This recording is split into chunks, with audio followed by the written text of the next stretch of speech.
కలిగిందా? దానియేలును బట్టి ఎంతమంది మారారు? ఎంతమంది దేవుడు అనుకున్నారు? ఒక్క రాజునే మార్చేసి సకల జనాంగాన్ని మార్చేశారు కదా. దానియేలును కలిగి ఉన్న దేవుడు మన దేవుడు కాదా? దానియేలు కలిగి ఉన్న దేవుడు నీ దేవుడు కాదా?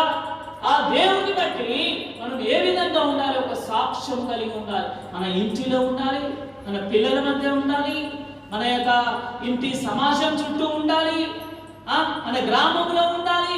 నిన్ను బట్టి అమ్మా ఈ బిడ్డను బట్టి, ఈ బిడ్డను చూస్తే అచ్చము దేవుని చూసినట్టే ఉంది, ఆమెను ఏమనొద్దురా, ఆమెను బట్టి మనం కూడా దేవుని సన్నిధికి వెళ్ళాలని ఎవరైనా అనుకున్నారా?